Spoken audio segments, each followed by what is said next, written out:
하루는 첫째 아들 한결이가 저에게 질문을 했습니다. 아빠가 어렸을 때도 KTX가 있었나요? 네, 그 코레일 KTX 이야기합니다. 그래서 제가 아니, 아빠 어렸을 때는 없었어. 그랬더니 저희 아들이 아 맞다, 아빠 어렸을 때는 전기기관차였지, 이렇게 이야기를 했었습니다. 전기기관차 세대. 네, 그래서 바로 팩트 체크해 줬습니다. 인터넷 찾아서 보여주고 전기기관차는 더 옛날 이야기고 아빠 때는 새마을호와 무궁화호와 통일호와 비둘기호가 있었다. 그래서 KTX는 아직까지 만들어지기 전이다, 이렇게 이야기했었습니다. 팩트 체크를 한다는 것은 굉장히 중요한 거죠. 사실을 체크한다는 것은. 2020년 세움교회 키워드는 성경입니다. 우리가 느낌과 감정을 따라 신앙생활을 하지 않고 하나님이 우리에게 주신 성경의 기준을 따라 진짜 팩트 체크를 하면서 이것이 진짜 바른 신앙생활인지 확인하고 점검하면서 우리의 신앙을 하나님 앞에 올려드렸으면 좋겠습니다. 그런 의미로 우리 한번 서로 인사하도록 하겠습니다. 성경 읽읍시다, 이렇게 인사하겠습니다. 네, 우리 줌으로 예배 드리는 모든 분들에게도 인사합니다. 성경 읽읍시다. 네, 좋습니다. 예레미야서 말씀은 누가 저자일까요?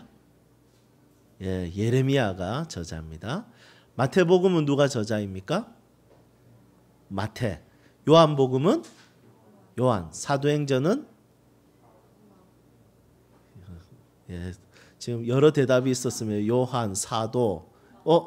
우리 소정자매님 맞췄습니다. 요한이 아니죠. 누가가 예, 저자입니다. 예레미야서는 예레미야가 저자인데 예레미야에게 친구가 하나 있었습니다. 그리고 그 친구는 서기관이었고 이 사람의 이름은 바룩입니다. 이 바룩이라는 사람이 예레미야의 말씀을 선포를 대필했죠. 그래서 바룩이 대신 대필했습니다. 예레미야는 성향 자체가 약간 우울질적인 성향이 있었던 것 같아요. 그래서 예레미야서와 예레미야 애가는 굉장히 읽다가 우울증 걸릴 것 같은 그런 느낌이 있습니다. 하나님께서는 사람의 성향을 따라서 사용하십니다. 그 성향에 따라서 성경을 기록하게 합니다. 우리가 이런 것들을 뭐라고 이야기했습니까? 유기적 영감설이라고 이야기합니다. 그래서 이 예레미야서는 진짜 좀 슬프고 우울하고 좀 그렇습니다. 내용이 어떤 내용이냐면 너희들 죄를 지었으니까 너희들은 하나님이 심판하실 거야, 이것을 예언하고 있습니다. 하지만 사람들은 믿지 않죠. 왜 믿지 않습니까? 사람들은 이것 때문에 믿지 않습니다. 왜냐하면 우리는 성전을 가지고 있기 때문에 절대로 우리는 멸망하지 않아. 우리를 이길 수 있는 나라는 없어, 이렇게 이야기합니다. 하지만 예루살렘은 멸망합니다. 성전이 있는 바로 그 자리가 멸망합니다. BC 586년도에 바벨론으로 인해서 처절하게 멸망하고 모든 사람들은 이 성전을 떠날 수밖에 없게 되었습니다. 어떻게 떠납니까? 전부 다 포로로 바벨론에 끌려가게 됩니다. 왜 망했습니까? 오늘 말씀을 잠시 스포하면 그것은 바로 들음의 문제였습니다. 들음의 문제에 있었기 때문에 그들은 멸망했습니다. 한번 구체적으로 오늘 말씀을 통해서 왜 들음의 문제인지 같이 살펴보도록 하겠습니다. 하나님께서 오늘 예레미야에게 말씀을 주셨습니다. 그리고 말씀을 주셨는데 어디서 이 말씀을 선포할지에 대해서도 말씀하셨습니다. 이 예레미야는 어디에 서서 말씀하십니까? 성전 안에서 말씀하시는 것이 아니라 바로 성전 문에 서서 말씀하십니다.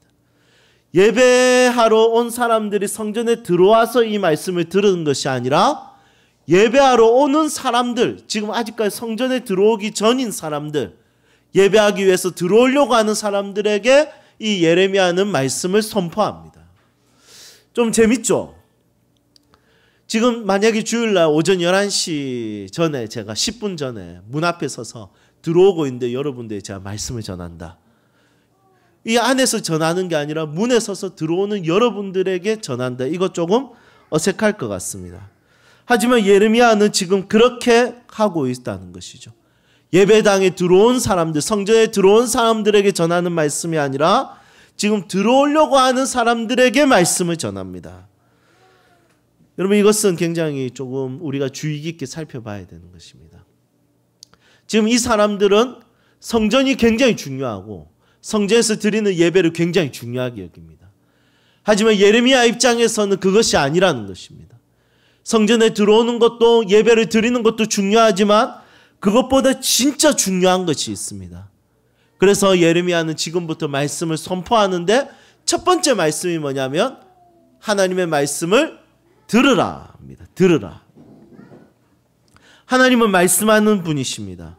그래서 우리가 하나님을 믿는다는 것은 어떤 의미냐면 건물 안에 들어오는 것이 아닙니다. 건물 안에 들어와서 예배하는 행위 자체가 하나님을 믿는 것이 아닙니다. 진짜 중요한 것이 뭐냐면 들으라는 겁니다. 성전에 들어오는데 들으라는 거예요. 목사님 당연히 예배 시간에 참여하면 듣기 싫어도 들리는 거 아니겠습니까? 예배 시간에 참여하는 순간부터 듣는 것이 당연하고 들어야 되지 않겠습니까? 하지만 예배 시간에 있다고 해서 예배 자리에 있는다고 해서 다 듣는 것은 아니라는 것이죠. 심리학 용어 중에 무주의맹시라고 있습니다. 혹시 들어보셨습니까? 이 무주의맹시는 시력이 있는데도 주의를 기울이지 않으면 아예 못 보는 거예요. 그래서 무주의, 주의가 없이 되면 맹시, 볼 수가 없다 이런 뜻입니다. 크리스토퍼 차브리스라는 사람이 이제 하버드 대학 교수인데 이분이 이제 실험을 했습니다. 어떤 실험을 했냐면 몇 명이 나와서 농구공을 이렇게 서로 주고받습니다. 그리고 사람들에게 이 농구공을 몇 번 패스하는지 세알리려고 합니다. 그리고 사람들은 그것을 집중해서 농구공을 패스하거든요. 그리고 그것을 셈을 셉니다. 그런데 중간중간에 자세히 보면 누가 나오냐면 침팬지 옷을 딱 입은 어떤 인형을 쓴 그 사람이 나와서 천천히 나왔다가 이러고 천천히 들어갑니다. 이거 안 볼 수가 없거든요.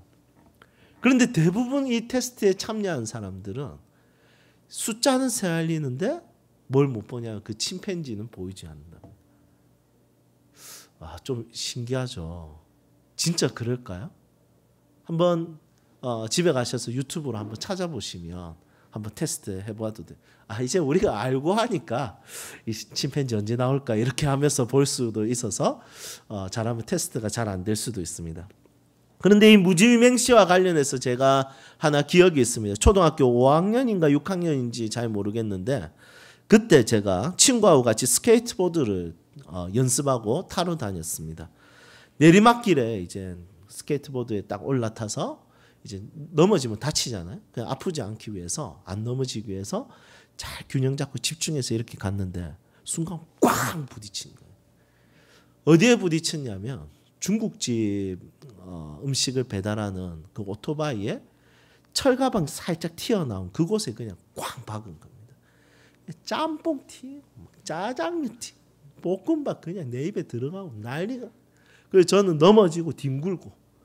그래서 순간적으로 너무 놀라서 오 했는데 이제 제 잘못인 줄 알고 그때 어렸으니까 모르잖아요. 그래서 뭐 아프고 나발이고 다 필요 없이 죄송합니다 하고 그 아저씨는 계속 괜찮냐고 연락해라고 괜찮습니다 하고 그분이 이렇게 돌아가셨고 저는 이렇게 며칠 동안 좀 아팠던 기억이 있었습니다. 그런데 부모님한테도 이거 이야기하다가 괜히 혼날까 봐 이야기도 못하고 혼자 그냥 끙끙 앓았었는데 그때 친구가 그러더라고요. 야 그때 오토바이 안 보이더나 물어보더라고요. 그래서 안 보이던데. 야 네가 가는 길이 오토바이 오는 길하고 그냥 부딪힐 수밖에 없는 그런 상황이었는데 어떻게 그게 안 보일 수가 있어. 여러분 거짓말 하나도 안 보태고 오토바이 소리도 오토바이도 제 눈에 아예 안 보였습니다. 그리고 꽝 부딪히고 너무 깜짝 오토바이가 갑자기 생긴 거예요. 제 기억으로는. 여러분 이게 무주의맹시죠. 분명히 저는 시력이 멀쩡했고요. 청각도 정확했는데 들리지도 않고 보이지도 않았던 것입니다. 우리가 살다 보면 기억해야 될 게 뭐냐면 보이는 것과 보는 것은 다릅니다. 들리는 것과 듣는 것은 달라요. 주의를 기울이지 않아도 보이는 것이 있어요. 그런데 주의를 기울여야지 볼 수 있는 것이 있습니다. 듣는 것도 마찬가지죠. 주의를 기울이지 않으면 들리지 않는 것이 있습니다. 그냥 모든 게 잡음처럼 들리는데 주의를 기울여서 딱 집중하면 들리는 것이 있습니다. 하나님의 말씀도 마찬가지입니다. 하나님의 말씀도 두 가지 종류가 있습니다. 하나는 하나님께서 강권적으로 그냥 들어라! 그냥 계속 말씀, 사랑한다! 너는 죄인이야! 십자가의 그 예수 그리스도의 은혜로 너는 사랑을 받은 자야. 회복되었어. 구원받았어. 여러분 그냥 막 귀에 마음에 그냥 쑤셔 넣듯이 확 우리를 지배하는 그런 음성이 있습니다. 그거는 우리는 신학적으로 뭐라고 하냐면 불가항력적 은혜라고 합니다. 그러니까 대항할 수 없는 거예요. 그만 말하세요. 듣기 싫어 할 수 없는 거예요. 그냥 폭포수같이 그냥 쏟아 부어버리는 거예요. 이게 불가항력적 은혜거든요. 두 번째 하나님께서 말씀하시는 방법이 뭐냐면 우리가 귀를 기울이고 우리가 주의를 가지고 하나님의 말씀을 들으려고 할 때 들리는 음성이 있습니다. 그렇다면 예레미야가 너희는 말씀을 들으라. 이 말씀은 뭘까요? 첫 번째입니까? 두 번째입니까? 두 번째죠. 불가항력적으로 말씀하시는 하나님의 은혜가 아니라 주의를 기울여야지, 그리고 주의를 기울여서 들어야지 들리는 그런 하나님의 음성과 말씀이라는 것이죠. 그래서 예레미야가 외칩니다. 말씀을 들으라. 그리고 이 기초 배경은 무엇입니까? 전제 조건은 지금 이스라엘 백성은 하나님의 말씀을 듣지 못하고 있다는 것입니다. 자, 그렇다면 왜 이스라엘 백성들은 하나님의 말씀을 듣지 못하고 있을까요? 여러분 이것이 이번 올 한 해 우리가 가져야 되는 굉장히 중요한 주제입니다. 성경을 읽으면서 이걸 꼭 기억해야 됩니다. 이거 이번 한 해 동안 우리의 신앙생활에 딱 해결이 돼야 됩니다. 왜 하나님의 말씀을 듣지 못할까? 그것은 바로 샤머니즘적이고 종교적 편협성 때문입니다.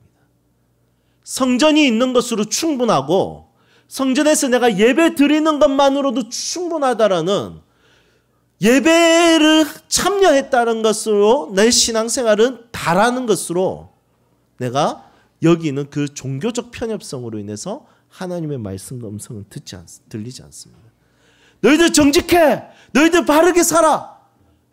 괜찮아. 우리에게 성전이 있어요. 하나님의 임재의 상징이에요. 저희는 그렇게 살지 않아도 구원을 받았어요. 그렇게 진짜 이야기하는 거예요. 맞죠? 어디에 그렇게 말씀하고 있습니까? 10절 한번 보세요. 10절. 내 이름으로 일컬음을 받는 이 집에 들어와서 내 앞에 서서 말하기를 우리가 구원을 얻었나이다 하느냐, 이렇게 이야기합니다.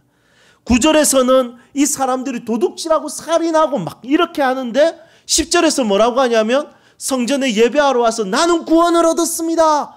나는 하나님의 자녀입니다. 이렇게 이야기한다는 거예요. 이것은 굉장히 큰 오류라는 것입니다. 하나님은 지금 이들에게 말씀하고 싶은 것이 있습니다. 그런데 들으려고 하지 않습니다. 이 듣는다는 것은 삶의 변화를 의미하고 생각의 변화를 의미하고 가치관의 변화를 의미하는데 이 이스라엘 백성들은 그것보다 더 중요한 게 뭐냐면 그거 다 안 해도 지금 내가 성전에서 예배하는 것만으로도 구원을 받았고 하나님의 자녀라는 것에 대해서 이야기하고 선포하고 있다는 것이죠. 여러분 우리는 기억해야 됩니다. 말씀을 들으라. 우리 그리스도인은 하나님의 말씀이 들려야 살고 하나님의 말씀을 들어야 삽니다.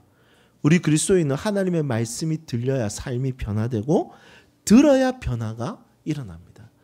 그냥 예배하러 왔다 갔다 하면서 그 왔다 갔다 하는 데서 삶의 변화는 절대로 일어나지 않습니다. 들어야 됩니다. 들려야 됩니다. 우리가 이것을 기억하지 않으면 계속해서 종교적 편협성에 빠집니다.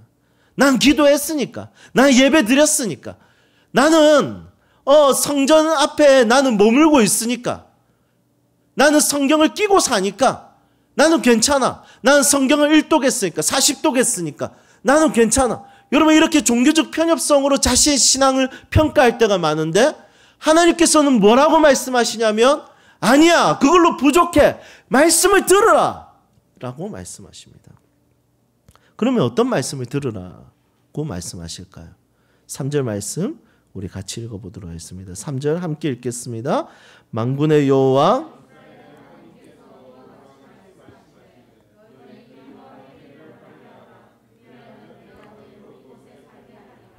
아멘. 여러분 어떤 말씀입니까? 그것은 바로 살아가는 방식과 스타일과 살아가는 삶의 여러 요소들에 대한 말씀입니다. 오늘 3절 말씀해 보니까 이렇게 이야기합니다. 너희 길과 행위를 바르게 하라. 이렇게 말씀하십니다. 여기서 너희의 길은 뭡니까? 삶의 방향성을 의미합니다. 시편 119편 105절 말씀. 올해 우리 교회 주제의 말씀이죠. 하나님의 말씀은 너희 발의 등이요 너희 길의 빛이라. 여기서 너희의 길의 빛이라 이게 우리 인생의 방향성을 제시해 준다는 것입니다. 성경을 통해서 너희 삶의 방향을 재조정하라는 거예요. 그리고 행위라. 이 행위는 뭡니까? 행위는 살아갈 때 구체적으로 행해야 되는 실천적 요소입니다. 그래서 예배 때 우리가 들어야 되는 말씀은 삶의 방향성입니다. 그리고 두 번째는 그 방향성 가운데 살아갈 때 구체적으로 실천해야 되는 부분들이라는 것이죠. 그래서 우리는 예배를 그냥 참석하는 것이 아니라 말씀을 듣고 삶의 방향을 재조정하고 구체적으로 실천할 부분을 적용하고 그리고 삶에서 적용해야 됩니다. 이렇게 하지 않는 예배는 반쪽짜리 예배입니다. 절대로 삶의 방향성과 삶이 재조정되지 않는 그런 예배라는 것이죠. 이런 예배 속에서는 하나님이 기뻐하지 않습니다. 하나님께서 우리가 성전을 왔다 갔다 할 때 하나님은 계속해서 우리에게 요구하시는 음성이 있습니다. 그것은 들어라 좀. 듣고 생각 좀 해라. 듣고 고민 좀 해라. 하나님의 뜻대로 살고 싶습니다. 그러면 하나님 뜻을 알아야 하잖아요. 하나님 말씀을 알아야 되잖아요. 여기 하나님 뜻이 있잖아요. 그럼 이거 배워야 됩니다. 어려워도 배워야 돼요. 어려워도 이거 공부해야 됩니다. 왜냐하면 여기에 하나님 뜻이 있기 때문에. 만약에 하나님 뜻대로 살고 싶습니다라고 기도하면서 말씀 안 읽는 것은 그거예요. 하나님 로또에 당첨되게 해주십시오. 로또를 사야 당첨이 되지. 여러분 이것과 마찬가지입니다. 하나님의 말씀대로 살려면 하나님의 말씀을 공부해야 됩니다. 그래서 5절, 6절 그리고 9절 구체적으로 실천할 부분에 대해서 말씀하시죠. 이웃에게 정직하고 나그네와 고아와 과부를 억압하지 말고 죄 없는 사람을 살해하지 말고 다른 신을 섬기지 말라. 그렇게 살면서도 너희들이 성전에 와서 막 고함 지르고 나는 구원받았다 외치며 그거 진짜 이상한 짓이다. 11절에 뭐라고 합니까? 그런 행위는 성전을 뭘로 만든다? 도둑의 소굴로 만든다. 여러분 성전을 도둑의 소굴로 만드는 것은 예배 자세에 결정되는 것이 아니에요. 삶의 자세에 결정되는 거예요. 삶의 태도가 결정하는 거예요. 내가 여기서 예배를 잘 드린다는 것은 예배에 참여해서 1시간 동안 견디는 것이 아니라 하나님의 말씀을 듣는 거예요. 듣고 생각하고 고민하고 삶 속에서 내 방향을 재조정하고 내가 실천할 부분을 정확하게 적용하면 성전은 깨끗해지는 거예요. 하나님의 교회는 깨끗해지는 거예요. 하나님의 나라는 거룩해지는 것입니다. 사랑하는 여러분, 하나님의 말씀의 능력을 믿습니까? 말씀을 듣는 사람들은 반드시 말씀의 영향을 받게 되어 있습니다. 생각의 영향을 받고 마음의 영향을 받고 삶을 살아가는 방식과 방향에 반드시 영향을 받게 되어 있습니다. 디모데후서 3장 15절에서 17절 우리 다 외우셨죠? 하나님의 말씀은 감동으로 되었대요. 하나님의 감동으로 되었기 때문에 구원에 이르는 지혜가 있고 교훈과 책망과 바르게 함과 의로 교육하기에 유익하고 하나님의 사람으로서 온전하게 만들며 그 뒤에 제가 정말 좋아하는 말씀 여러분들도 이 말씀 좋아하면 좋을 것 같아요. 선한 일을 행할 수 있는 능력을 준다는 거예요. 우리 안에 선한 일을 행할 수 있는 능력이 없는데 하나님의 말씀이 선한 일을 행할 수 있는 능력을 준다는 겁니다. 히브리서 4장 12절 하나님의 말씀은 살아있고 활력이 있어 좌우에 날선 어떤 검보다 예리하고 혼과 영과 및 관절과 골수를 찔러 쪼개기까지 하며 우리의 마음과 생각과 뜻을 판단한다. 하나님의 말씀은 우리의 생각과 마음이 반드시 영향을 미치고 우리의 삶을 바르게 하고 교훈이 되고 의로 교육한다는 거예요. 그리고 선한 일을 행할 수 있는 능력을 준다는 겁니다. 하나님의 말씀을 읽고 듣는데 말씀의 영향을 받지 않는데 이건 문제 있습니다. 반드시 영향을 받게 되어 있습니다. 이것은 어느 날 갑자기 하루만 경험하는 것이 아닙니다. 막 은혜가 막 풍성의 폭포수 같이 와 여러분 이게 말씀의 은혜가 아니라 하나님의 말씀을 매 주일마다 설교를 들을 때마다 매일마다 하나님의 말씀을 펼 때마다 우리는 말씀의 영향을 받을 수 있습니다. 저는 10대 후반에 예수님을 믿고 성경의 영향을 받았습니다. 예수님 나를 사랑하신다는 것을 알았습니다. 그분의 구원의 은혜가 너무 크고 감격적이었습니다. 그리고 20대 때는 조금 더 영향을 많이 받았습니다. 성경을 펼 때마다 와 너무 진짜 멋있었습니다. 30대 때는 진짜 매일매일 성경에 진짜 파묻혀 살았습니다.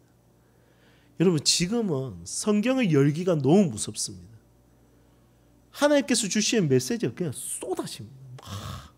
깨닫게 이거 정말 나누고 싶은데 와 이거 어떻게 쉽게 설명할 수 있을지 진짜 고민과 갈등이 됩니다. 또 가정에서 이걸 어떻게 적용해야 될지 아이들에게 어떻게 적용해야 될지 고민하게 됩니다.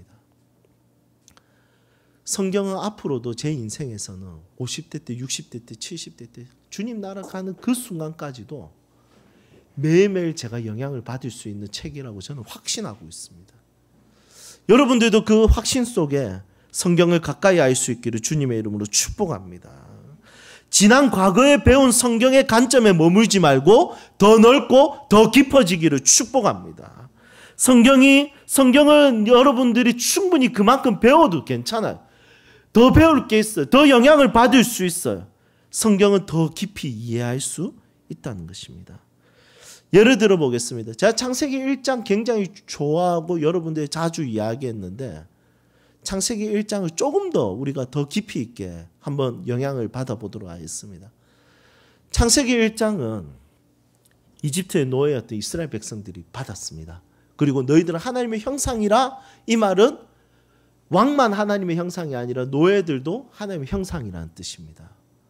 거기에 대해서 우리가 여러 번 제가 같이 나누었습니다. 그런데 오늘 또 다른 관점을 한번 나눠볼게요. 이집트가 섬겼던 신은 뭡니까? 여러 신들이 있는데 정말 모든 신의 만물의 시작이 되는 신이 누구냐면 라. 이 라 신은 태양신입니다.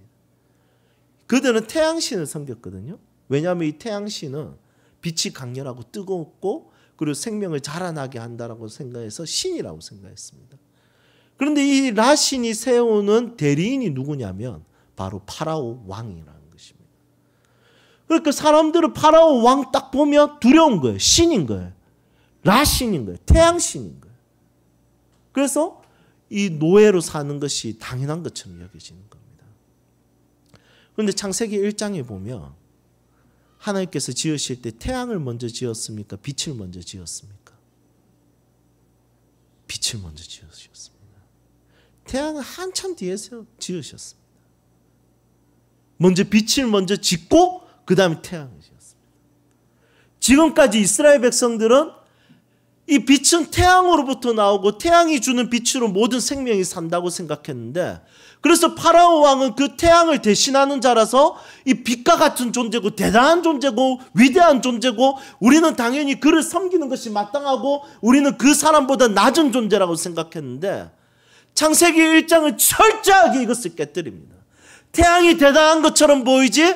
그래서 너희들이 그 이집트 파라오 왕도 대단해 보이지? 아니야. 태양이 대단한 게 아니야. 하면서 첫날에 바로 빛을 만들어 버리십니다. 태양이 있기 전에도 하나님이 빛을 만드십니다. 여러분, 이 말씀이 보여주는 것이 무엇입니까? 사람 위에 사람 없다는 것을 보여줍니다. 그리고 사람 밑에 사람 없다는 것을 보여줍니다.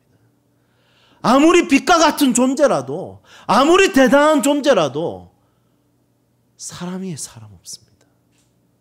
아무리 약한 사람이라도, 아무리 부족한 사람이라도 사람 밑에 사람 없다는 것입니다. 태양이 아무리 대단해도 태양이 지어지기 전에 이미 빛이 있었듯이 하나님은 모든 만물 가운데 아래 위로 질서를 나타내신 것이 아니라 하나님은 모든 사람을 소중하고 중요하게 지으셨다는 것입니다. 여러분, 우리는 평생을 살면서 성경을 읽고 생각하고 묵상하면서 성경이 말하고자 하는 모든 음성을 매일 들을 수 있고 매일 깨달을 수 있고 매일 영향을 받을 수가 있습니다. 그리고 삶의 방향이 재조정되고 삶을 살아가는 방식과 구체적으로 실천해야 되는 요소가 바뀌기 시작한다는 것입니다. 말씀이 들려야 합니다. 말씀을 들어야 합니다. 그래야지 삽니다. 그래야지 변화가 됩니다. 아, 나는 이 정도면 됐어. 아닙니다. 더 영향받을 수 있습니다. 더 영적으로 거룩한 욕심을 가지십시오. 거룩한 갈증을 가지십시오. 더 변화될 수 있습니다. 더 성경이 우리를 바꿀 수 있고 변화시킬 수 있습니다. 말씀을 들으라. 여러분, 이것을 기억할 수 있기를 소망합니다. 이제 말씀을 정리하겠습니다. 예배 중에 설교를 통해서 여러분들이 성경을 읽으면서 삼위 하나님에 대해서 마음껏 들으십시오. 복음을 들으십시오. 그리고 인간은 누구인지, 인간이 어떻게 사는 것이 합당한 것인지, 그리고 교회가 얼마나 소중한 공동체이며 하나님이 우리에게 주신 가정이 우리에게 얼마나 큰 축복인지 여러분 들을 수 있기를 축복합니다. 나의 직업에 대해서 소명의식을 가질 수 있도록 성경을 통해 노동의 가치와 의미를 들을 수 있기를 축복합니다.